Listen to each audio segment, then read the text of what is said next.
어느 날 제 통장에 돈이 잘못 들어왔다고 문자가 왔습니다. 그렇다고 확인 문자를 눌러달라고. 돈이 얼마나 잘못 들어왔나 그러고 통장을 보니까 1원 들어왔어요. 아니 넣어주려면 좀 많이나 넣어주지. 겨우 1원 넣어주고 얼마를 빼가려고 그러는지는 몰라도 그런 문자가 와요. 한 번은 해외 나갔다 왔는데 해외에서 제가 카드를 썼다고 쓴 금액이 쭉 나오면서 확인 문자를 눌러달래? 해외에 나갔던 건 맞는데 내가 그 카드를 가져가지를 않았는데 왜 이 카드가 거기서 쓰여졌을까? 확인을 누를 것 같은데 제가 누를 사람은 아니죠. 그래서 안 눌렀어요. 왜냐하면 보이스피싱이니까.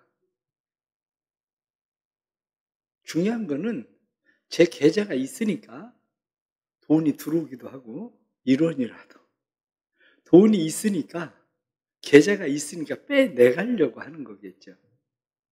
계좌가 없는 사람은 통장을 가지고 보이스피싱을 당할 이유가 없어요. 계좌 자체가 없는데 뭐 보이스피싱을 당하고 뭐 그럴 일이 어디 있겠습니까? 살아가면서 마찬가지입니다. 사람마다 가지고 있는 계좌가 있어요.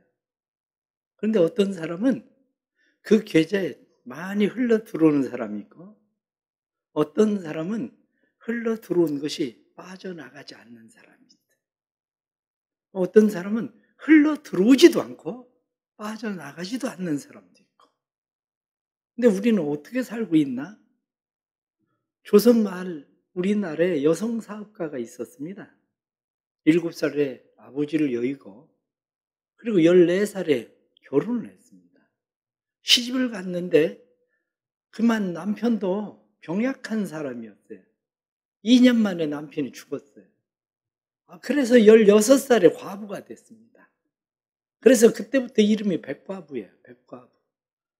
그냥 사람들이 백과부, 백과부 그렇게 불렀는데 태어나긴 수원에서 태어났는데 저 평양에 가서 이 여인이 사업가로 성공을 하게 되었습니다.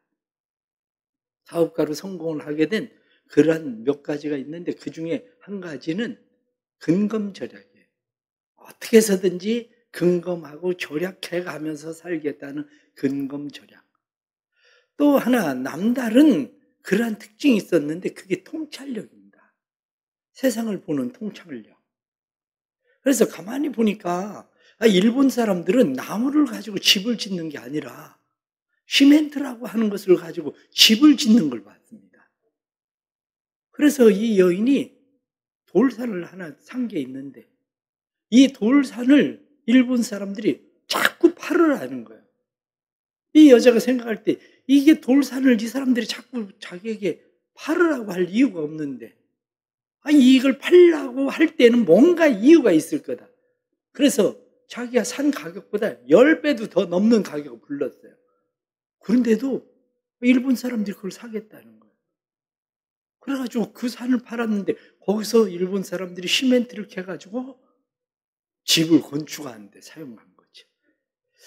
그렇게 사업에 대한 통찰력을 가지고 하기 시작해서 돈을 참 많이 벌었습니다. 그런데 돈을 많이 버는 것만 아니라 YMCA의 조만식 선생을 만났습니다. 그때 당시에 조만식 선생을 만났는데 조만식 선생이 사람이 돈을 모으는 것도 중요하지만 돈을 써야 되는 것에 대해서 가르쳤어요. 그래서 그때부터 자기가 번 돈을 좋은 것에 써야 되겠다. 그래서 돈을 쓰기를 시작했습니다. 그래서 광성보통학교, 숭연여학교, 그리고 숭인상업고등학교 등등 평양에 있는 학교들을 도와주기 시작했어요. 우리나라의 다음 세대들, 젊은 사람들을 교육시키고 키워야 된다. 그렇게 쓴 돈이 지금의 돈으로 하면 수백억이에요. 그리고 그가 조선인들을 위한 공화당을 하나 져야 되겠다. 평양에다가 조선인들을 위한 공화당 도서관을 지었습니다. 그게 지금 시가로 150억 정도 한다고 그럽니다. 그걸 지었어요. 지금에도 그것이 아직 남아있는데 평양에 백선행 기념관으로 지금도 남아있는 건물입니다. 6.25 때 파괴되지 않고 그 건물이 남아있어요. 이렇게 이 여인이 이름은 백선행이라고 지은 이유가 수원 자기 고향에 갔는데 다리가 없어서 사람들이 고생하는 것을 보고 자기 고향에 다리를 놔줬습니다. 다리를 놔줬더니 사람들이 백씨가 선행을 해서 세워진 다리라고 해서 백선교라고 지었어요. 그때부터 이 여인의 이름이 백선행이 됐어요. 백과부 이렇게 불려지던 여자가 백선행이라고 이름이 불려지게 된 거죠. 자기 안에 흘러들어오는 것을 흘려보낼 줄 아는 여자였죠. 그런데 성경에 나타나는 여인 가운데도 한 여자가, 그런 여자가 있었다는 거예요. 그 사람 이름이 루디아라는 여자라는 거예요. 사도 바울이 아시아에 복음을 전하려고 애를 쓰는데 하나님을 위해서 복음을 전하려고 하는데도 이게 웬일인지 아시아로 복음 전하는 길이 자꾸 막혀요. 그런데 어느 날 환상을 보게 되는데 터본을 쓴 사람이 꿈에 나타나서 환상 중에 이야기하기를 와서 우리를 도와라. 그리고 손짓하는 모습을 보게 되고 하나님이 우리를 마게도니아로 부르시나 보다. 유럽으로 부르시나 보다. 그리고 유럽으로 가게 된 거죠. 그래서 사도 바울이 유럽으로 가서 그동안 드로아에 있었는데 드로아에 있었던 사도 바울이 사모드라게로 건너가고 그래서 네아폴리로 가고 그곳에서 빌립보로 가고 사진 보여주셔야 되는데 그래서 사도 바울이 그곳으로 건너가게 되었는데 빌립보에서 누구를 만나냐면 저 밑에 있었던 두아디라라고 하는 성에 살고 있었던 여자가 빌립보에 와서 옷감 장사를 하고 있었어요. 그런데 옷감 장사를 하고 있었던 루디아도 어떻게 유대교를 받아들였는지 모르지만 이 사람도 유대교인이었었던 것 같아요. 왜냐하면 대부분 디아스포라라고 하는 이스라엘 백성들이 사방으로 흩어졌는데 이 사람들은 특징이 뭐냐면 30명 이상이 모이면 회당을 지었어요. 그런데 빌립보에 가서 보니까 회당이 없어요. 회당이 있다는 이야기는 기본적으로 남자가 30명 이상이 되면 여자들 있죠. 어린 아이들 또 청년들이 있죠. 그러니까 10명 이상이 되면 회당을 짓는데 아마 이 빌립보에는 남자들이 10명 이상도 안 되는 그런 지역이었었던 것 같아요. 유대인들이. 그래서 사도 바울이 기도할 곳을 찾으러 갔어요.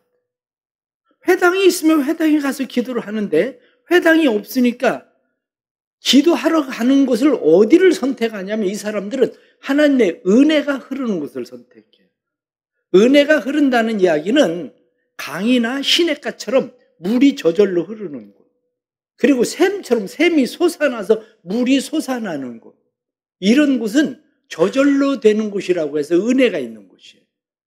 그런데 우물은 안 돼요. 우물은 사람이 수고하고 애를 써서 파야 되고 웅덩이도 사람이 웅덩이를 만들어야 되기 때문에 웅덩이 아니면 우물이 아닌 시냇가나 강가, 그래서 강가로 기도를 하러 갔는데 거기에 갔더니 여자들 여러 명이 와서 기도하러 모였어요. 기도하러 모여있는 그 사람들을 보고 사도 바울이 이 여인들에게 때를 얻든지 못 얻든지 복음을 전하라고 말씀하신 하나님의 말씀대로 사도 바울은 기회다. 여기 여자들이 있는데 이 사람들에게 복음을 전해야 되겠다. 그리고 사도 바울이 예수 그리스도의 복음을 전하기 시작했어요. 여자들이 여러 명인데 그 중에서 루디아라고 하는 여자가 귀를 열고 마음을 열고 사도 바울의 말을 받아들이기 시작한 거죠. 그래서 이 여자가 사도 바울의 말을 받아들이고 그리고 사도 바울을 자기의 집으로 청해서 온 집안 식구들이 다 세례를 받게 되었다. 그런 이야기입니다. 믿음은 들음에서 납니다. 들음은 하나님의 말씀으로 말미암습니다. 하나님의 말씀을 들으려고 귀를 열어야 돼요. 하나님의 말씀을 들으려고 마음을 열어야 돼요. 하나님께서 우리에게 주시는 선물 가운데 하나가 뭐냐? 그것은 들으려고 하는 겁니다. 마음을 열고 받아들이려고 하는 겁니다. 종종 언어 장애를 가지고 있는 사람들이 있습니다. 언어 장애를 가지고 있는 사람들은 언어 장애가 왜 온 겁니까? 청각장애 때문에 오는 거예요. 들리지 않아서 말을 못하는 거죠. 들리지 않아서. 그런데 들리지 않는데도 말을 하는 사람들이 있어요. 이 사람들은 어떤 사람이냐면 들리지는 않는데 사람들의 입 모양을 보고 따라합니다. 자기도 이 말이 지금 틀리는지 맞는지도 잘 모르지만 그들이 말하는 소리를 대부분의 사람들은 알아듣습니다. 왜 그렇습니까? 그 사람은 귀로는 안 들려도 마음으로 받아들이고 그것을 말하기 때문인 거죠. 우리가 신앙생활을 하면서도 중요한 것이 바로 그런 겁니다. 하나님의 말씀을 받아들이려고 하는 마음이 필요해요. 하나님께서 엘리야에게 말씀하시기를 야, 너 사르밧으로 가라. 그러면 너를 공개할 여자가 있을 거야. 그래서 하나님의 말씀을 받아들인 엘리야가 사르밧으로 가서 나무를 줍고 있는 한 여자를 만났는데 그 여자에게 이야기합니다. 나 먹을 것 좀 줘라. 내가 배가 몹시 고픈데 먹을 것 좀 줘. 그랬더니 여인이 이야기하기를 우리 집에 먹을 게 없습니다. 밀가루 한 움큼 있고 기름방울 몇 방울 있는데 그거 가지고 떡 만들어서 저하고 아들하고 먹고 이제 죽으려고 그러고 있는 겁니다. 그거밖에 없습니다. 엘리야가 이야기하기를 그러지 말고 그거 가지고 먼저 나한테 떡 만들어주고 그 다음에 너 해 먹으라. 여자가 아니 무슨 말이 됩니까 그게? 한 움큼밖에 없어서 한 사람 먹을 거밖에 안 된다니까요. 그러니까 그거 나한테 먼저 주고 너는 해 먹으라니까. 이 여자가 그걸 받아들여. 그래서 떡을 만들어서 엘리야에게 가져다 주고 가서 보니까 밀가루통에 밀가루가 또 들어있고 그리고 기름병에 기름이 또 남아있는 거예요. 그런데 그것이 언제까지 되었나? 기근이 끝날 때까지 그 일이 계속되었다. 무슨 얘기입니까? 받아들입니다. 받아들이고 배우는 사람은 성장합니다. 그래서 받아들이고 배우는 사람은 성장하게 되는데 사도행전 4장 42절 말씀을 보면 그들이 사도의 가르침을 받아 교제하고 떡을 떼고 오로지 기도하기를 힘썼다고 되어 있습니다. 사도들의 가르침을 받아서 그들은 가르친 대로 그들은 교제하고 떡을 떼고 기도하기를 힘썼다는 거죠. 사도들은 예수님에게로부터 가르침을 받았습니다. 받아들였습니다. 그것을 예루살렘 교인들에게 가르쳤어요. 예루살렘 교인들은 그것을 또 받아들였습니다. 사도 바울은 하나님께로부터 받은 복음을 루디아와 그 여인들에게 가르쳤습니다. 그랬더니 그 중에 루디아라는 여자가 하나님의 말씀을 받아들였다는 거예요. 예수님은 지금도 우리에게 말씀합니다. 수고하고 무거운 짐진 자들아 다 내게로 오라. 내가 너희를 쉬게 할 거다. 내게 와서 배워라. 난 마음이 온유하고 겸손하다. 그렇습니다. 예수님의 말씀을 받아들이고 예수님에게 배움이 있는 사람은 예수님을 받아들일 때에 구원의 역사가 일어나고 예수님에게 배울 때에 그의 삶은 중단 없는 성장이 일어나게 되는 겁니다. 에베소서 4장 18절 말씀 보면 그들의 총명이 어두워지고 그들 가운데 있는 무지함과 그들의 마음이 굳어짐으로 말미암아 하나님의 생명에서 떠났도다. 하나님의 말씀을 받아들이지 않으면 무지해지고 뿐만 아니라 마음이 굳어져서 그 사람들은 감각 없는 사람이 되고 그리고 자신을 방탕함과 더러운 욕심에 넣어주어서 스스로를 망치게 되는 사람이 된다. 성경은 그렇게 말씀하고 있는 거죠. 우리 성도들이 마음을 열고 배우는 성도들 되기를 바랍니다. 특별히 하나님의 말씀을 받아들일 수 있는 성도들이 되기를 바랍니다. 하나님의 말씀을 받아들이는 사람들은 겸손한 사람들입니다. CEO들 가운데에 학교에서 학교를 다니지 못해서 배우지 못한 사람 가운데 정주영 씨 같은 사람도 배움이 있는 사람이에요. 학교에는 다니지 않아도 배움이 있는 사람. 징기스칸 몽골에서 학교를 다니지 않아서 배움은 없어도 배울 줄 아는 사람입니다. 브라질의 룰라 대통령은 구두닦이 소년이었습니다. 그가 자라서 군부 독재에 맞선 강성 노조 지도자가 되었습니다. 강성 노조 지도자가 돼서 극좌 노선에 있는 사람으로서 그가 대통령 후보가 되었습니다. 극좌 노선을 택하고 그가 대통령이 당선됐어요. 그런데 대통령이 당선되고 나서 극좌 노선을 계속 선택한 것이 아니라 룰라는 실용주의 대통령이 돼야 되겠다고 결심을 했대요. 어떻게 하면 브라질을 잘 살게 할 수 있을까? 극좌 노선만 가지고는 안 된다. 실용주의 대통령이 돼야 된다. 그래서 실용주의 대통령으로 성공한 사람이 룰라입니다. 내가 극좌 노선의 대통령이 되었으니 난 이것만 이렇게 고집했다면 그는 성공적인 대통령이 되지는 않았을 겁니다. 우리의 삶도 역시 그렇습니다. 복음을 받아들이는 마음, 하나님께서 주시는 은혜의 마음입니다. 복음을 받아들이는 마음은 하나님의 은혜의 선물입니다. 복음을 받아들이는 마음은 하나님의 구원을 받아들이는 하나님의 은혜입니다. 그러나 복음을 받아들일 때 우리의 마음에 필요한 것이 볼지어다 내가 문 밖에 서서 두드리노니 누구든지 내 음성을 듣고 문을 열면 내가 그리로 들어가서 그와 더불어 먹고 마시리라. 이렇게 말씀한 것처럼 문을 두드리는 주님의 음성을 듣고 마음의 문을 여는 게 중요합니다. 어떤 사람은 난 그렇게 하지 않아도 사도 바울처럼 하나님께서 강제로 내 마음 문을 열고 들어오실 거야. 그런 사람도 있습니다. 괜찮습니다.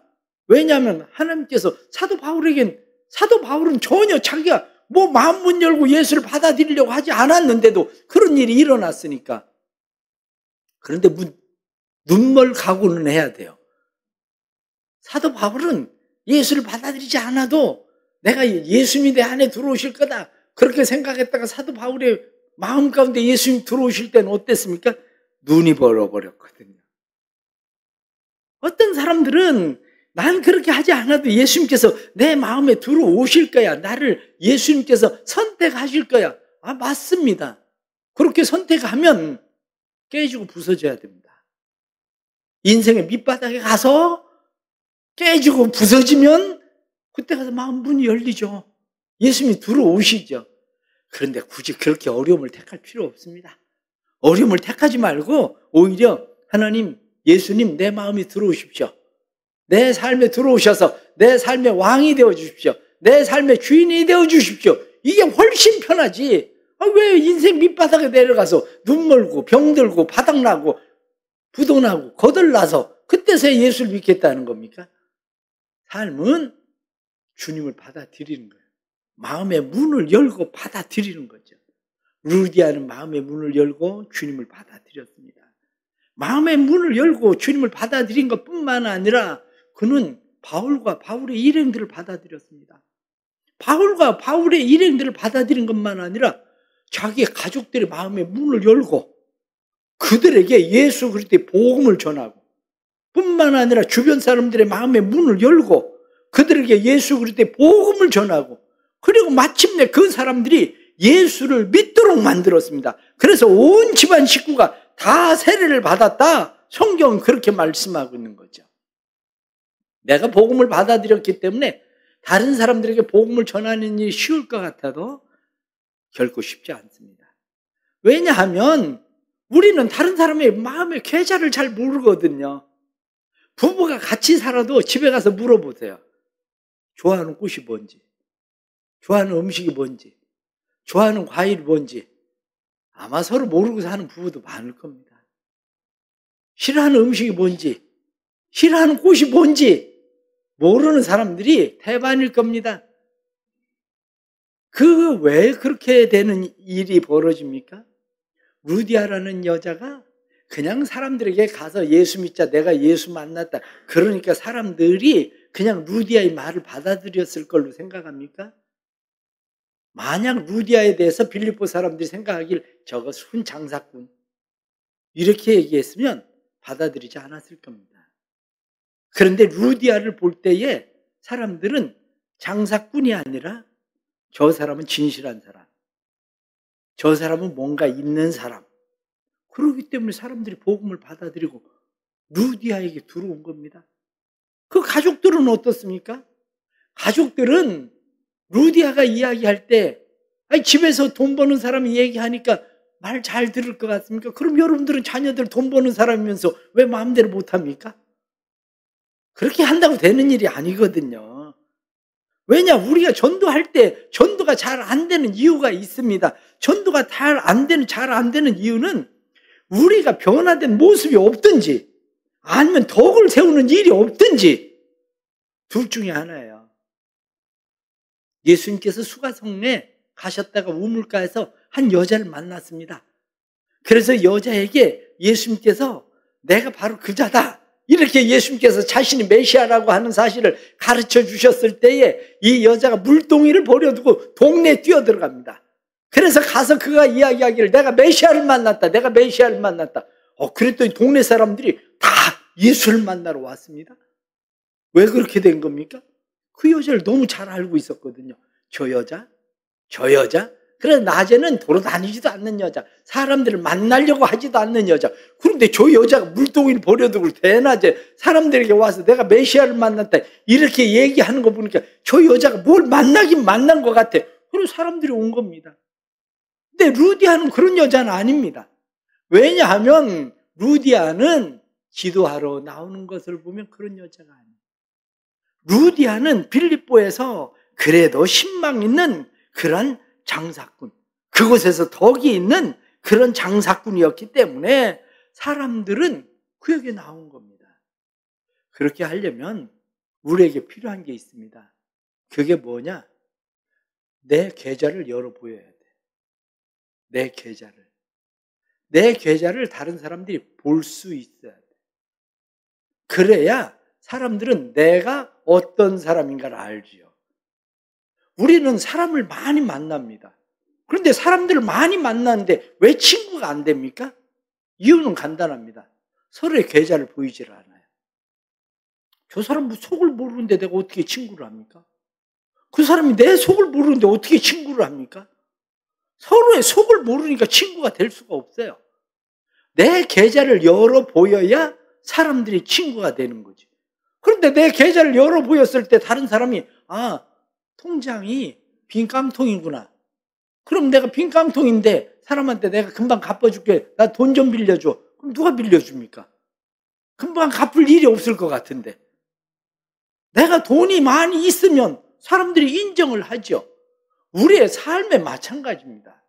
내 계좌를 열어 보여야 다른 사람들의 계좌를 볼 수 있게 되고 그 사람들이 진짜 필요가 뭔가를 알게 되는 거죠. 루디아는 그것을 할 줄 아는 여자였어요.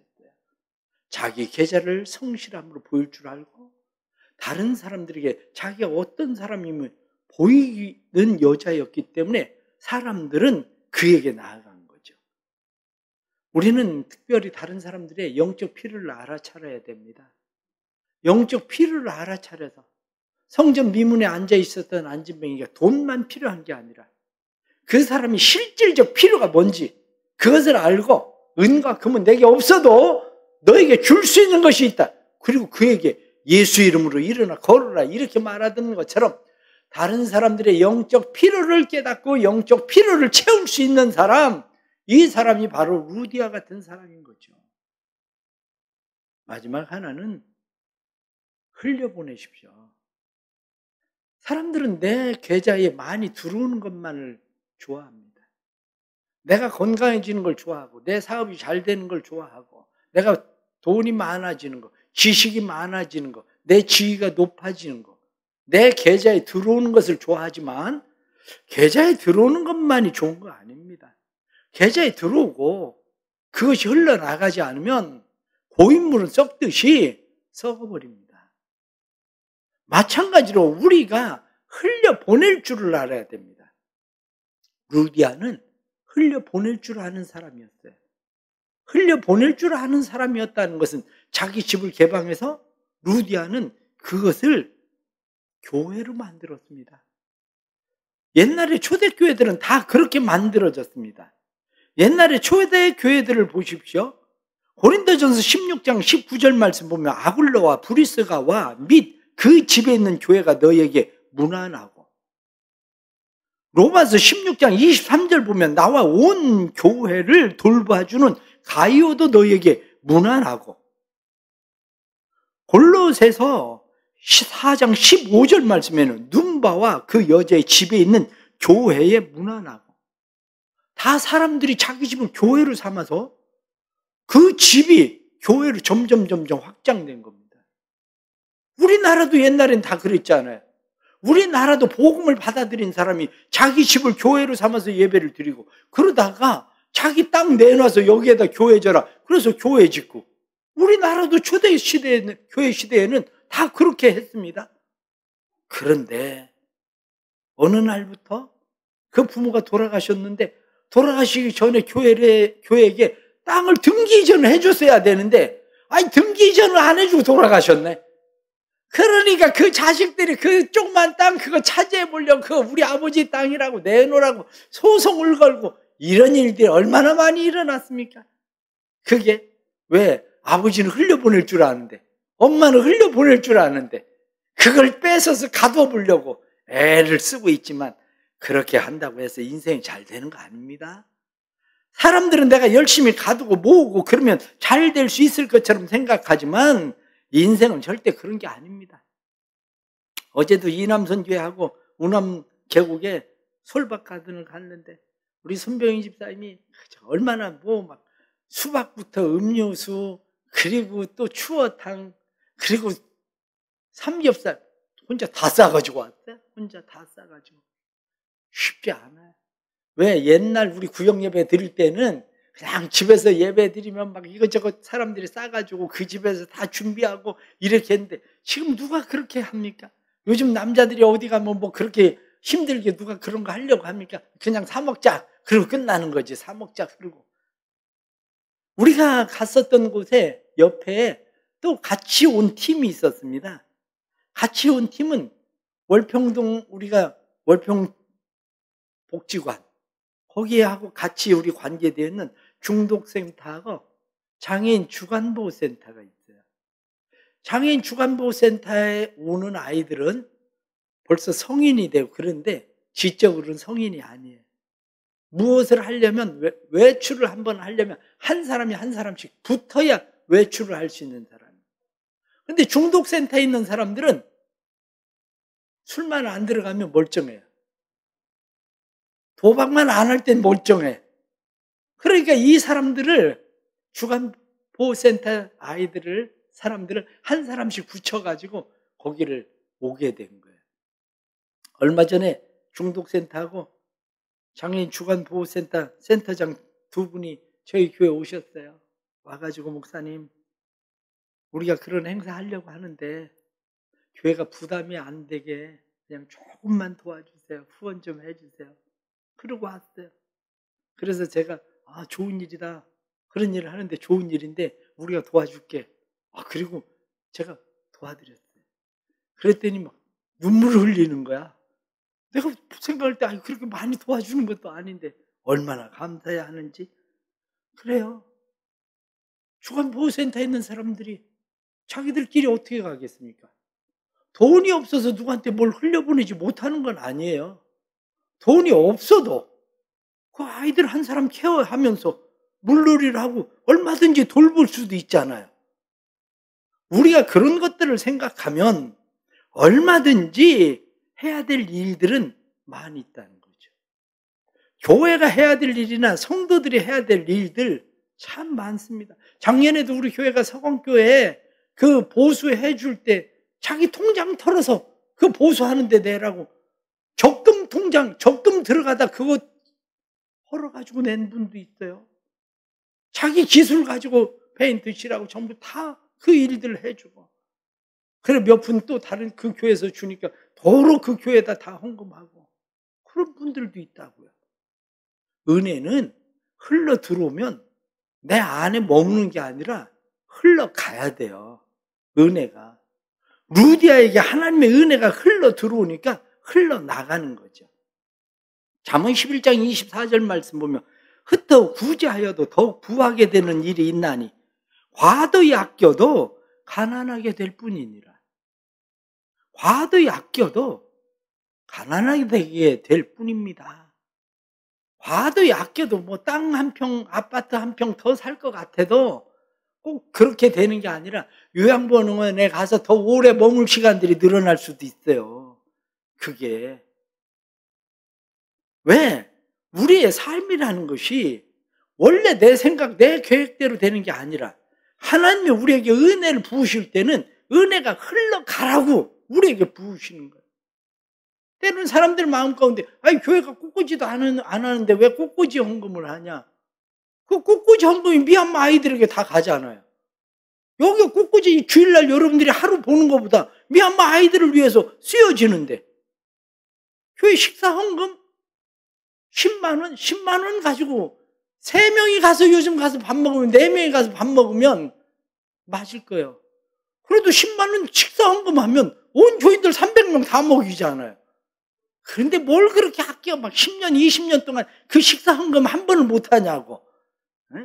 너무 과도히 아껴도 그래도 자기 생일이 되고 아니면 집에 행사가 있고 그러면 내가 그래도 교회 식사 헌금 한번 해. 온 교인들 이럴 때 아니면 언제 밥 한 번 먹일 거. 그리고 헌금 한번 하면 되는 거지. 죄송한 얘기지만 저는 교회에서 은혜를 입고 사는 사람이잖아요. 은혜를 입고 사는 사람이라 저는 진짜 매월마다 식사 헌금을 합니다. 왜? 난 은혜를 입고 사는 사람이라 교인들에게 흘려보내고 싶은 거예요. 그냥 그게. 살아가면서 중요한 것은 성령님이 누구를 사용하시나를 생각해 보세요. 성령님께서 마음의 문을 열고 복음을 받아들이고 바울과 그 동행들을 받아들이고 또한 이웃을 받아들이고 그래서 그곳에 빌립보 교회를 세우던 루디아를 하나님께서 사용하시던 것처럼 우리의 삶에도 하나님은 꽉 막힌 사람, 꽉 닫힌 사람을 사용하는 게 아니라 하나님은 성령을 사모하고 성령을 받아들이고 성령에 순종하는 하나님의 은혜의 계좌를 열 줄 아는 사람을 하나님은 사용하시는 겁니다. 우리 사랑하는 성도들이 은혜의 계좌를 여는 성도들이 되기를 축복합니다.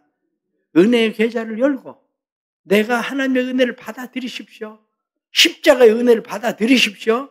십자가의 은혜를 받아들이는 것뿐만 아니라 다른 사람들의 계좌를 살펴보십시오. 그들에게 무엇을 공급해야 되는 건지, 그들의 육신적인 필요만이 아니라 영적 필요가 무엇인지 그들의 영적 필요를 채우려고 힘쓰십시오. 아는 것만 아니라 필요를 채우려고 흘려보내십시오. 하나님의 은혜를 흘려보내면 흘려보낼수록 우리에게 하나님의 은혜는 계속 흘러들어오는 하나님의 은혜가 됩니다.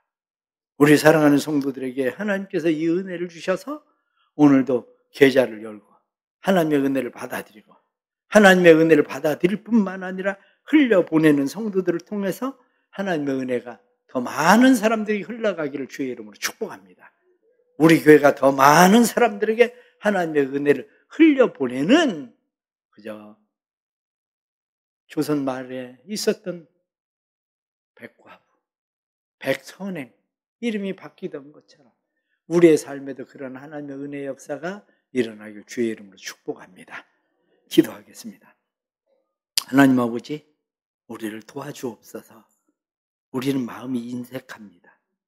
우리는 마음이 인색한 것을 마치 그것이 마음이 가난한 것처럼 생각하는데 우리의 인색한 마음들을 열어주시고 우리의 인색함 속에 하나님의 은혜가 흘러 들어오도록 도와주옵소서. 돈이 없어서 하지 못하는 것이 아니라 우리의 마음의 문을 닫고 있기에 우리가 할 수 없다는 것도 깨닫습니다. 저희들로 하여금 하나님의 은혜를 흘려보내던 루디아처럼 복음을 흘려보낼 수 있는 사람 되게 해주시고 뿐만 아니라 우리의 지갑을 열고 흘려보낼 수 있는 사람 되게 해주시고 우리에게 주신 재능을 흘려보낼 수 있는 사람 되게 해주시고 특별히 우리 대성교회를 축복해 주셔서 우리 대성교회가 하나님의 은혜를 흘려보내는 교회가 될 수 있도록 은혜 베풀어 주옵소서. 우리 대성교회를 사용해 주시고 대성교회는 우리 성도들을 사용해 주셔서 우리 성도들이 머무는 곳곳마다 하나님의 은혜가 흐르는 시냇물이 되게 하시고 강물이 되게 하시고 샘물 되게 하시는 축복을 허락해 주옵소서. 예수님의 이름으로 기도드리옵나이다.